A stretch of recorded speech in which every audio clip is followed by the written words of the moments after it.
Strega Nona, an old tale retold and illustrated by Tommy de Paola.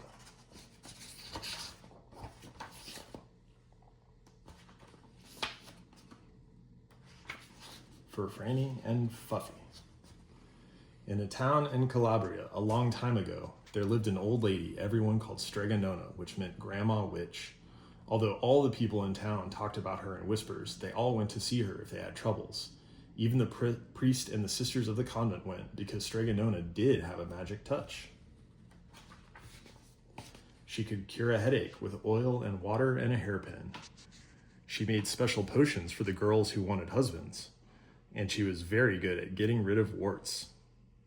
But Strega Nona was getting old, and she needed someone to help her keep her little house and garden, so she put up a sign in the town square. And Big Anthony, who didn't pay attention, went to see her. "Anthony," said Strega Nona, "you must sweep the house and wash the dishes. You must weed the garden and pick the vegetables. You must feed the goat and milk her, and you must fetch the water. For this I will give you 3 coins and a place to sleep and food to eat." "Oh, gratia," said Big Anthony. "The one thing you must never do," said Strega Nona, "is touch the pasta pot. It is very valuable, and I don't let anyone touch it." "Oh, si, yes," said Big Anthony. And so the days went by. Big Anthony did his work, and Strega Nona met with the people who came to see her for headaches and husbands and warts. Big Anthony had a nice bed to sleep in next to the goat shed, and he had food to eat. One evening when Big Anthony was milking the goat, he heard Strega Nona singing. Peeking in the window, he saw Strega Nona standing over the pasta pot. She sang, "Bubble, bubble, pasta pot, boil me up some pasta, nice and hot. I'm hungry and it's time to sup. Boil enough pasta to fill me up." And the pasta pot bubbled and boiled and was suddenly filled with steaming hot pasta. Then Strega Nona sang, "Enough, enough, pasta pot. I have my pasta, nice and hot. So simmer down my pot of clay until I'm hungry another day." "How wonderful," said Big Anthony. "That's a magic pot for sure." And Strega Nona called Big Anthony in for supper. But too bad for Big Anthony, because he didn't see Strega Nona blow 3 kisses to the magic pasta pot. And this is what happened. The next day when Big Anthony went to the town square to fetch the water, he told everyone about the pasta pot. And naturally, everyone laughed at him because it sounded so silly. A pot that cooked all by itself? "You'd better go and confess to the priest, Big Anthony," they said. Such a lie. And Big Anthony was angry, and that wasn't a very good thing to be. "I'll show them," he said to himself. "Someday I will get the pasta pot and make it cook, and then they'll be sorry." That day came sooner than even Big Anthony would have thought, because 2 days later, Big Strega Nona said to Big Anthony, "Anthony, I must go over the mountain to the next town to see my friend, Strega Amelia. Sweep the house and weed the garden. Feed the goat and milk her, and for your lunch, there are some bread and cheese in the cupboard. And remember, don't touch the pasta pot." "Oh, yes, yes, Strega Nona," said Big Anthony, but inside he was thinking, "My chance has come." As soon as Strega Nona was out of sight, Big Anthony went inside, pulled the pasta pot off the shelf, and put it on the floor. "Now, let's see if I can remember the words," said Big Anthony. And Big Anthony sang, "Bubble, bubble, pasta pot, boil me some pasta, nice and hot. I'm hungry and it's time to sup. Boil enough pasta to fill me up." And sure enough, the pot bubbled and boiled and began to fill up with pasta. "Aha!" said Big Anthony, and he ran to the town square, jumped on the fountain, and shouted, "Everyone get forks and plates and platters and bowls. Pasta for all at Strega Nona's house. Big Anthony has made the magic pasta pot work." Of course everyone laughed, but ran home to get forks and plates and platters and bowls.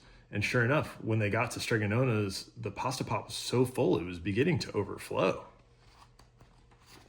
Big Anthony was a hero. He scooped out pasta and filled the plates and platters and bowls. There was more than enough for all the townspeople, including the priests and the sisters from the convent, and some people came back for 2 and 3 helpings, but the pot was never empty. When all had had their fill, Big Anthony sang, "Enough, enough, my pasta pot. I have my pasta nice and hot. So simmer down my pot of clay until I'm hungry another day." But alas, he did not blow the 3 kisses. He went outside, and to the applause of the crowd, Big Anthony took a bow. He was so busy listening to compliments from everyone that he didn't know the pasta pot was still bubbling and boiling until his sister from the convent said, "Oh, Big Anthony, look!" And pasta was pouring out of the pot all over the floor of Strega Nona's house and was coming out the door. Big Anthony rushed in and shouted the magic words again, but the pot kept bubbling. He took the pot off the floor, but pasta kept on pouring from it. Big Anthony grabbed a cover and put it on the pot and sat on it, but the pasta raised the cover and Big Anthony as well and spilled on the floor of Strega Nona's house. "Stop!" yelled Big Anthony. But the pasta did not stop, and if someone hadn't grabbed poor Big Anthony, the pasta would have covered him up. The pasta had all but filled the little house.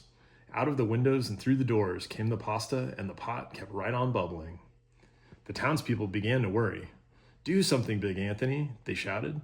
Big Anthony sang the magic song again, but without the 3 kisses it did no good. By this time the pasta was on its way down the road, and all the people were running to keep ahead of it. "We must protect our town from the pasta," shouted the mayor. "Get mattresses, tables, doors, anything to make a barricade." But even that didn't work. The pot kept bubbling and the pasta kept coming. "We are lost," said the people, and the priest and the sisters of the convent began praying. "The pasta will cover our town," they cried. And certainly it would have, had Strega Nona not come home down the road, back from her visit. She didn't have to look twice to know what had happened. She sang the magic song and blew the 3 kisses, and with a sputter, the pot stopped boiling and the pasta came to a halt. "Oh, grazie, thank you, Strega Nona," the people cried. But then they turned on poor Big Anthony. "String him up," the men of the town shouted. "Now wait," said Strega Nona. "The punishment must fit the crime." And she took a fork from a lady standing by and held it out to Big Anthony. "All right, Anthony, you wanted pasta from my magic pasta pot, Strega Nona, and I want to sleep in my little bed tonight, so start eating." And he did. Poor Big Anthony.